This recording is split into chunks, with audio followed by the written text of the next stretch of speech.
Daftar blunder Ganjar Pranowo bikin PDIP pusing dan merugi di Pilpres 2024. Imli Al-Sidik minta Anwar Usman legowo lepas jabatan Ketua MK.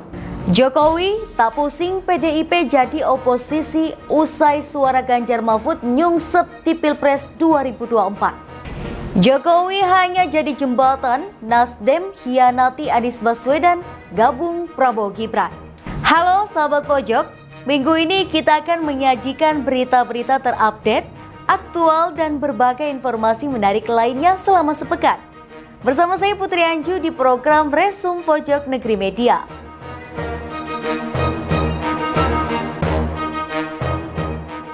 Mantan Gubernur Jawa Tengah Ganjar Pranowo kerap membuat pernyataan kontroversial. Alhasil, hal tersebut dianggap blunder yang merugikan bagi Ganjar Mahfud dan PDIP. Setidaknya tercatat ada 5 blunder yang dilakukan Ganjar. Berikut informasi selengkapnya.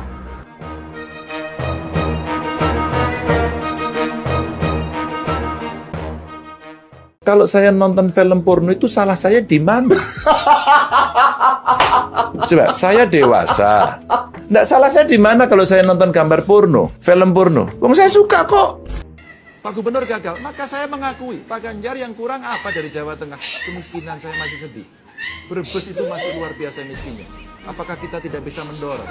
Berarti Anda gagal? Iya, saya gagal. Saya gagal. Kalau kemiskinan itu menjadi nilai nomor 1 dan itu membuat seorang gubernur tidak layak, izinkan saya nggak mencalonkan lagi. Mas Ganjar, skala 1 sampai 10, rapor Pak Jokowi berapa sih sebenarnya? Ya dengan kasus ini jeblok. Jeblok, kira-kira poinnya berapa? 1 sampai 10? 5. Terima kasih. Merah itu Mas berarti.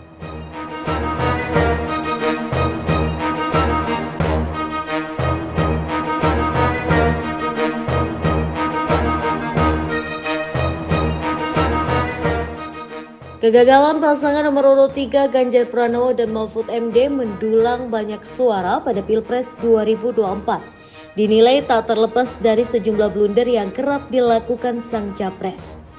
Ya, mantan Gubernur Jawa Tengah Ganjar Pranowo kerap membuat pernyataan kontroversial. Alhasil, hal tersebut dianggap blunder yang merugikan bagi Ganjar Mahfud dan PDIP. Selama ini, Ganjar memang dikenal sedikit sombong dan suka asal ngomong. Setidaknya tercatat ada 5 blunder yang dilakukan Ganjar. Pertama, saat podcast bersama Deddy Corbuzier, Ganjar mengaku hobi menonton video porno. Kedua, Ganjar menyatakan kalau capres PDIP adalah petugas partai.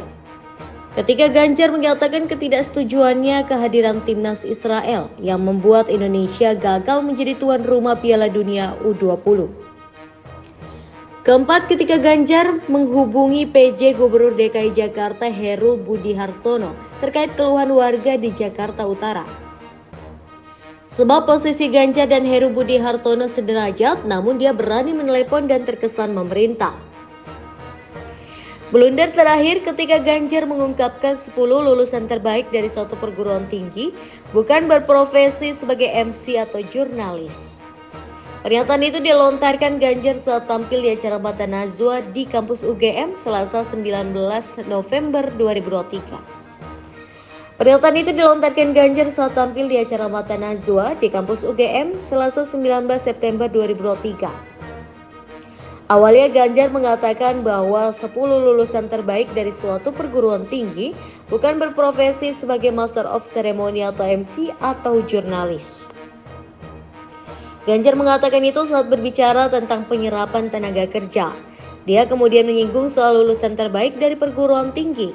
Menurutnya 10 besar lulusan terbaik dari suatu kampus akan menjadi dosen bukan MC atau jurnalis. Sementara itu, pengamat politik Adi Prayitno memaparkan 3 dosa besar yang dimiliki Ganjar Pranowo. Pertama, salah bagi dia ketika bermimpi menjadi presiden terlampau dini sebelum ada fatsun politik dari ketua umum. Salah betul itu.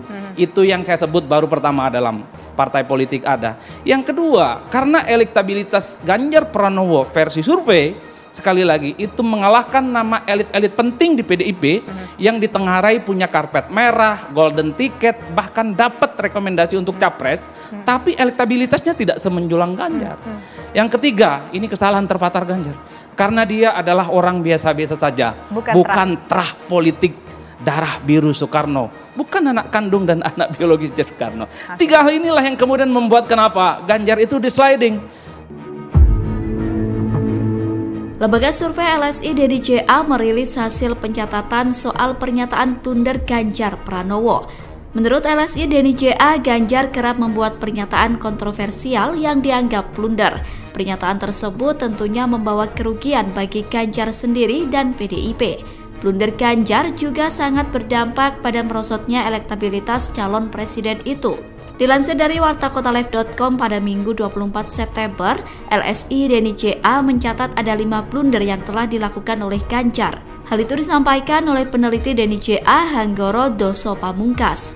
Blunder pertama Ganjar adalah soal pernyataan yang menyebutkan dirinya mengaku hobi menonton video porno. Pernyataan itu disampaikan Ganjar dalam sebuah podcast.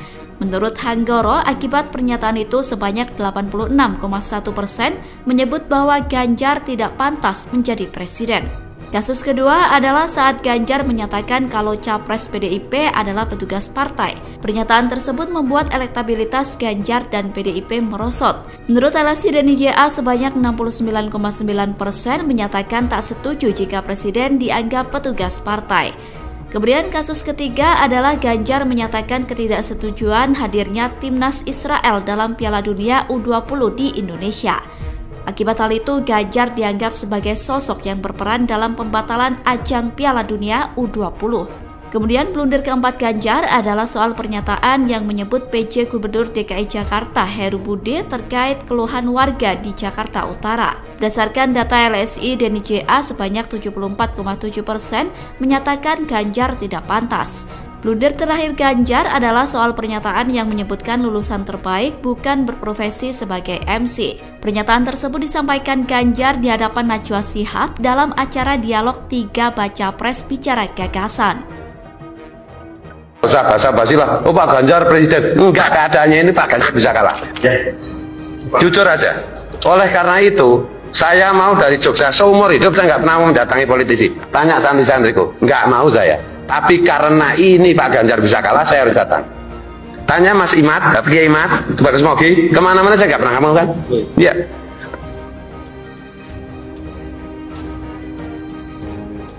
Usah basa-basi lah, oh Pak Ganjar presiden, enggak, keadaannya ini Pak Ganjar bisa kalah. Kiai Fuad kudu ngundang Mas Ganjar. Nek ora iki aku khawatir kalah. Loh kok gitu bunyi? Iki sing dawuh Mbah Nabi gitu. Ini posisinya seperti ini, jadi kita jangan hahi, enggak. Kalau kita mau Mas Ganjar menang, kita harus serius.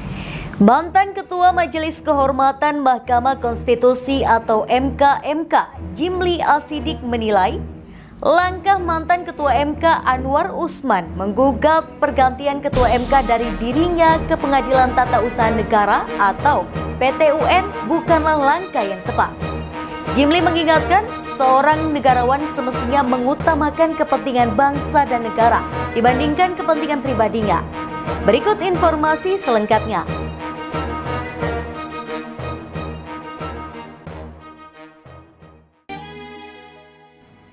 Mantan Ketua Majelis Kehormatan Mahkamah Konstitusi atau MKMK, Jimli Al-Siddiq, meminta mantan Ketua MK Anwar Usman untuk bersikap seperti negarawan dan legowo, menerima sanksi pencopotan dari posisi Ketua MK yang dijatuhkan oleh MKMK. Menurut Jimli, Anwar tidak perlu mengajukan gugatan ke Pengadilan Tata Usaha Negara atau PT-UN untuk kembali merebut kursi Ketua MK karena akan menjadi masalah ketika MK menangani sengketa hasil pemilihan presiden 2024. Bayangkan sekarang ini kubu 01 dan kubu 03 mau mempersoalkan ke MK semuanya. Kalau ketuanya masih Anwar Usman gimana? Jimli mengingatkan seorang negarawan semestinya mengutamakan kepentingan bangsa dan negara dibandingkan kepentingan pribadinya. Ia juga menilai putusan MK yang mencopot Anwar Usman serta melarang Anwar terlibat dalam penanganan sengketa Pilpres 2024 sudah tepat demi menghindari konflik kepentingan. Seperti diketahui, Anwar adalah paman dari calon wakil presiden nomor urut 2, Gibran Rakabuming, yang perolehan suaranya unggul di sejumlah hasil hitung cepat. Anwar Usman juga sudah dinyatakan melanggar kode etik berat karena berperan meloloskan aturan yang mengubah syarat batas usia capres-cawapres guna memuluskan jalan bagi ponakannya itu. Jimli menilai langkah Anwar menggugat pergantian ketua MK dari dirinya menjadi Soehartoyo ke PT UN bukanlah langkah yang tepat. Sebab pemilihan ketua MK dilakukan secara internal di antara hakim konstitusi sehingga tidak menjadi objek yang bisa diadili oleh PT UN. Putusan MK yang mencopot Anwar Usman juga semestinya tidak dapat diproses oleh PT UN karena putusan MK adalah terkait etik, bukan pelanggaran hukum yang menjadi wewenang pengadilan.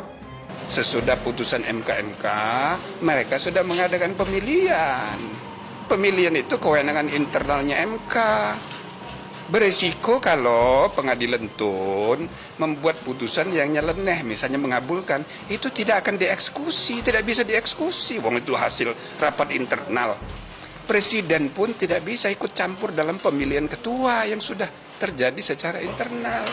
Jadi putusannya itu ya kan nggak ngaruh.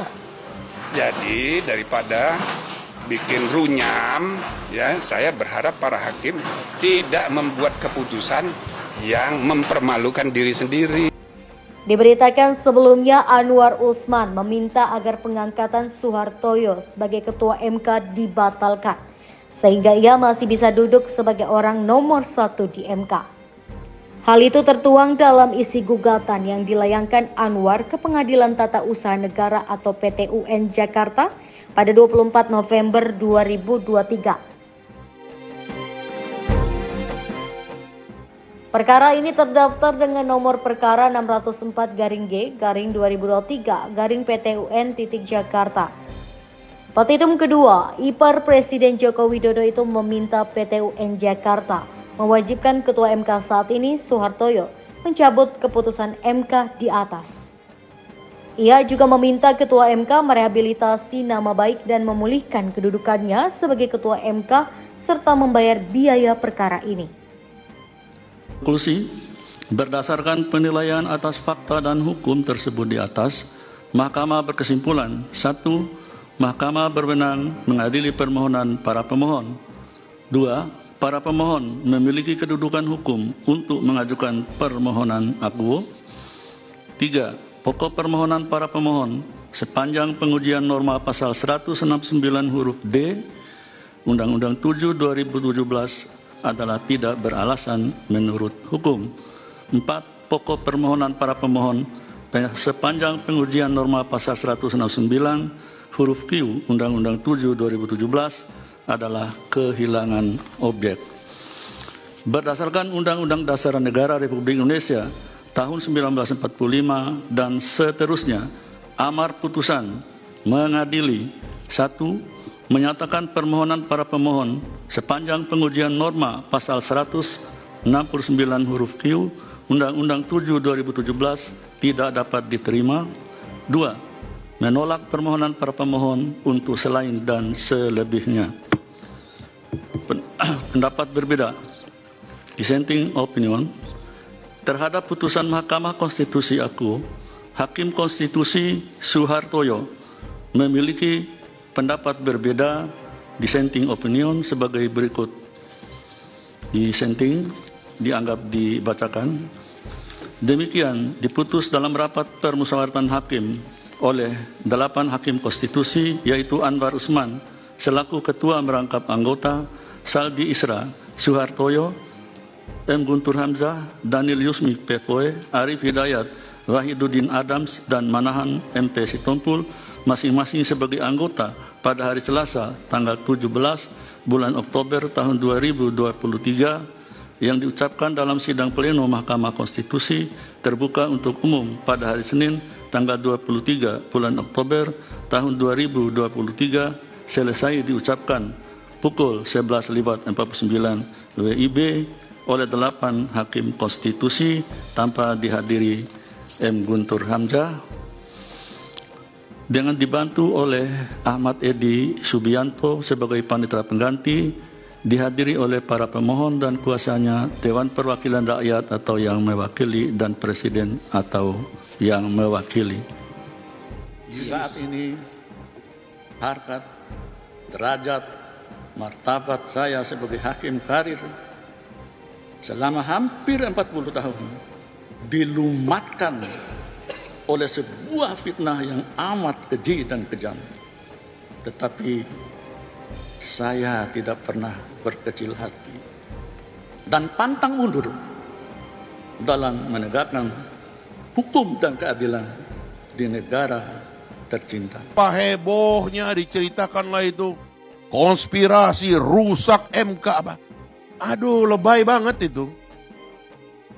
Padahal itu ya, kalau saya ya Bang Karni, saya nggak tahu Bang Karni kan wartawan hukum yang paling senior lah. Dalam konstruksi Mahkamah Konstitusi tidak ada yang namanya conflict of interest. Karena dia mengadili norma. Kalau Gibran datang ke Mahkamah Konstitusi sebagai Gibran, saya Gibran Raka Buming Raka datang ke Mahkamah Konstitusi mengajukan judicial review atas satu undang-undang yang membatasi saya untuk mencalonkan diri sebagai presiden atau wakil presiden. Siapa yang melarang? Siapa yang bilang itu conflict of interest? Memperjuangkan hak kita atas konstitusi bukan conflict of interest. Karena normanya akan berlaku bagi semua orang. Ini dihubungkan dengan Pak Anwar, ya kan? Saya ini kenal Pak Anwar Usman ini, Pak. Nggak ada orang lebih lurus dari Anwar. Ini orang Bima. Anda cek rekodnya. Nggak ada orang lurus lebih dia tuh. Saya kalau ngomong sama Pak Anwar, ngomong ngalor ngidul pakai bahasa daerah tentang daerah kami, ketawa. Tapi begitu kita ngomong perkara, dia melengos. Saya jamin moralnya dari 9 hakim MK itu yang paling benar moralnya itu Anwar. Hanya karena dia menikah dengan adiknya Pak Jokowi jadi rusak moralnya. Ini menghakimi cinta namanya ini. Apa urusannya? Gitu. Jadi menurut saya ini akhirnya jadi tangis lah. Biasa itu. Dibuka sama Pak Jimli, bagus Pak Jimli dibuka. Ini orang, saya tahu betul tuh siapa dari 9 hakim itu kader partai politik. Dan selamat dia di situ karena didukung oleh partai politik. Ya udah mulai jelas lah karena udah disebut bahwa semua melanggar gitu. Partai Demokrasi Indonesia Perjuangan atau PDI Perjuangan dikabarkan akan menjadi oposisi usai pasangan Ganjar Mahfud kalah di Pilpres 2024 ini. Meski begitu, Presiden Jokowi seolah tak ambil pusing jika partai pimpinan Megawati Soekarnoputri itu mengambil sikap oposisi. Berikut informasinya.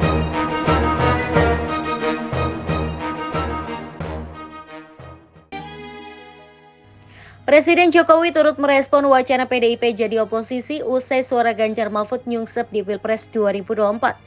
Pada perhitungan quick count Pilpres 2024, suara Ganjar Mahfud hanya mendapatkan sekitar 15-17% atau yang paling rendah dibandingkan pasangan calon atau paslon lainnya. Kegagalan Ganjar Mahfud mengamankan suara di kandang banteng juga dianggap sebagai pemantik bagi PDIP untuk menjadi oposisi. Presiden Jokowi seolah tak pusing jika partai pimpinan Megawati Soekarnoputri itu mengambil sikap oposisi. Ia meminta awak media mempertanyakannya langsung kepada jajaran pengurus PDIP. PDIP yang siap untuk jadi oposisi? Ya, ditanyakan aja kepada beliau-beliau yang ada di PDI Perjuangan. Sekretaris Jenderal DPP PDIP Hasto Kristianto mengungkapkan saat ini partainya belum menentukan sikap. Hasto beralasan dalam konstitusi negara Indonesia tidak mengenal istilah oposisi. Di sisi lain, Hasto mengakui bahwa PDIP pernah berada di luar pemerintahan selama 2 periode kepemimpinan Susilo Bambang Yudhoyono atau SBY ketika menjadi Presiden Republik Indonesia. Jadi di dalam konstitusi kita bukan sistem parlementer, tidak ada istilah oposisi. Dari pengalaman PDI Perjuangan 2004-2009, posisi saat itu, 2004-2009, adalah berada di luar pemerintah. Ini adalah sistem pemerintahan yang kita bangun. Hasto memastikan jika PDIP berada di luar pemerintahan, maka partai berlambang banteng moncong putih itu akan tetap mendukung kebijakan-kebijakan yang pro rakyat. Di luar pemerintah artinya, ketika ada kebijakan-kebijakan yang pro rakyat, membangun kemampuan bangsa ini secara agregat, secara kolektif untuk kemajuan, didukung. Tetapi ketika ada yang berbeda, misalnya impor beras yang merugikan kepentingan petani, nah di situ menyampaikan suatu sikapnya. Sebelumnya, Ketua DPC PDIP Solo FX Hadi Rutyatmo mendukung PDIP menjadi oposisi. Hanya saja pesan saya kalau nanti PDI Perjuangan di parlemen mendapatkan suara paling banyak, ya harus berani jadi oposisi. Karena oposisi 10 tahun kan pernah dilakukan 2004 sampai dengan 2009.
Depan kita butuh pemimpin yang bisa mengayomi seluruh rakyat Indonesia. Setuju? Dan calon presiden yang Partai Demokrat usung adalah siapa? Bapak Prabowo Subianto. Prabowo Gibran harus menang. Setuju? Ada yang mau Prabowo Gibran menang? Prabowo Gibran nomor berapa?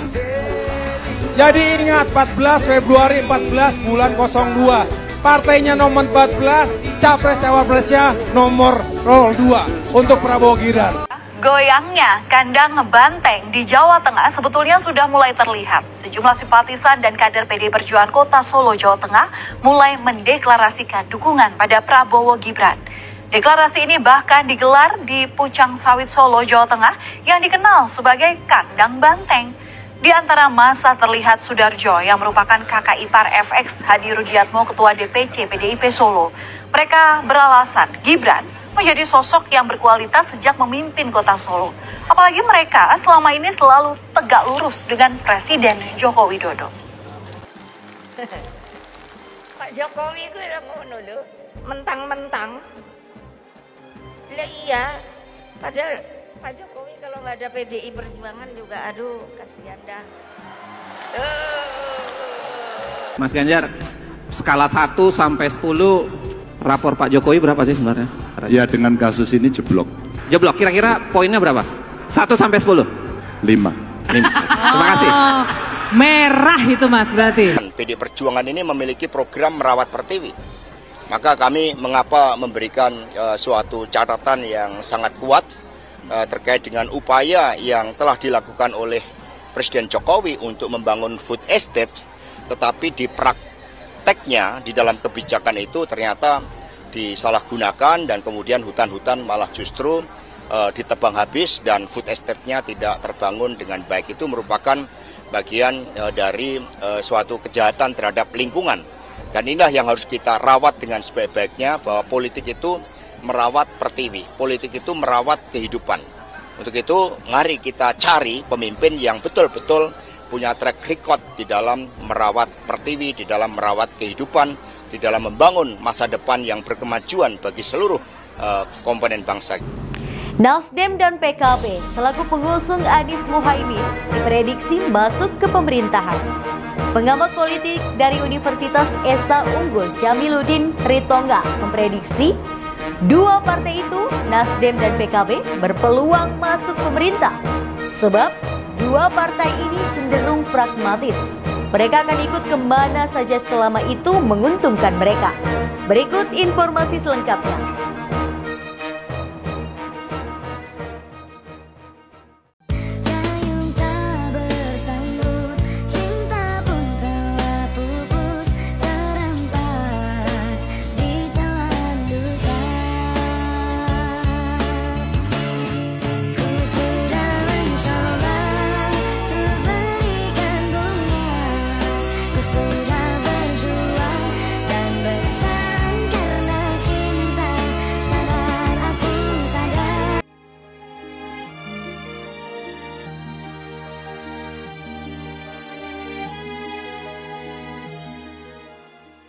Pengamat politik dari Universitas Esa Unggul Jamiluddin Ritonga memprediksi PDIP dan Partai Keadilan Sejahtera atau PKS akan menjadi partai oposisi pemerintahan Prabowo Subianto dan Gibran Rakabuming Raka. Adapun PDIP merupakan partai pengusung Ganjar Pranowo dan Mahfud MD, sedangkan Nasdem mengusung Anies Baswedan dan Muhaimin Iskandar. Jamiluddin menjelaskan PDIP dan PKS merupakan partai ideologis yang tidak mudah goyah karena iming-iming jabatan. Dia menilai politik pragmatisme jauh dari dua partai tersebut. Namun Jamiluddin memandang PDIP dan PKS akan sulit bersatu sebagai oposisi.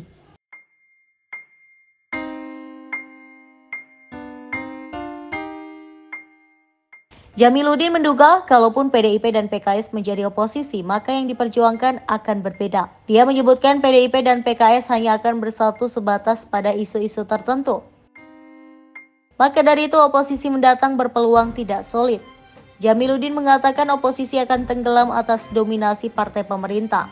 Sementara itu, Nasdem dan PKB selaku pengusung Anies Muhaimin diprediksi masuk ke pemerintahan. Jamiluddin menyebut Nasdem dan PKB sebagai partai yang mencari pihak mana yang menguntungkan mereka.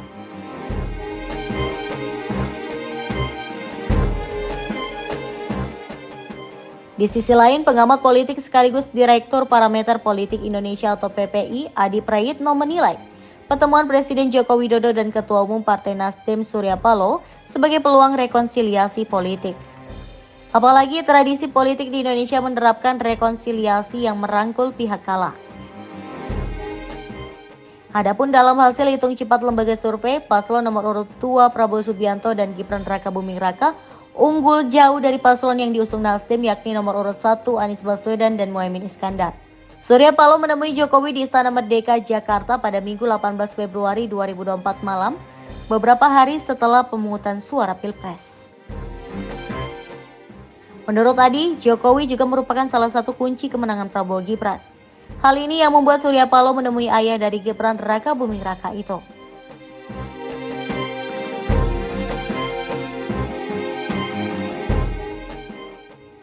Selain itu, Adi menilai pertemuan Surya dan Jokowi sebagai momen bagi keduanya untuk memperbaiki hubungan politik mereka. Sebab hubungan politik antara partai yang dipimpin Surya Paloh dan Jokowi sempat merenggang setelah Nasdem mengusung Anies Baswedan dan Muhaimin Iskandar dalam Pilpres. Dosen di UIN Syarif Hidayatullah ini juga memandang pertemuan ini bisa dimaknai sebagai pengakuan Nasdem atas kemenangan Capres-Cawapres nomor urut 2 Prabowo Subianto dan Gibran Rakabuming Raka. Meski kemenangan Prabowo Gibran saat ini masih belum resmi, ia menilai hasil hitung cepat sejumlah lembaga survei tidak akan jauh berbeda dari perhitungan resmi dari KPU. Presiden Joko Widodo mengaku pertemuannya dengan Ketua Umum Partai Nasdem Surya Paloh hanya bertindak sebagai penghubung atau jembatan untuk semua hal. Jokowi berujar pertemuan itu adalah pertemuan politik biasa. Ia menyerahkan urusan-urusan politik seluruhnya kepada partai-partai politik di tanah air. Dia hanya ingin menjadi penghubung komunikasi terhadap semua hal. Itu sebetulnya saya itu hanya menjadi jembatan. Yang paling penting kan nanti partai-partai. Jembatan antara berkoalisi jembatan saja, Pak. Semuanya. Saya ingin menjadi jembatan untuk semuanya. Karena urusan apa itu urusan politik, urusan partai. Itu tadi berita terhangat selama sepekan ini. Nantikan berita lainnya di web kami di pojoknegeri.com dan di channel YouTube kami Pojok Negeri Media. Jangan lupa untuk komen, like, dan subscribe channel kami. Kami undur diri, sampai jumpa di Resum pekan depan.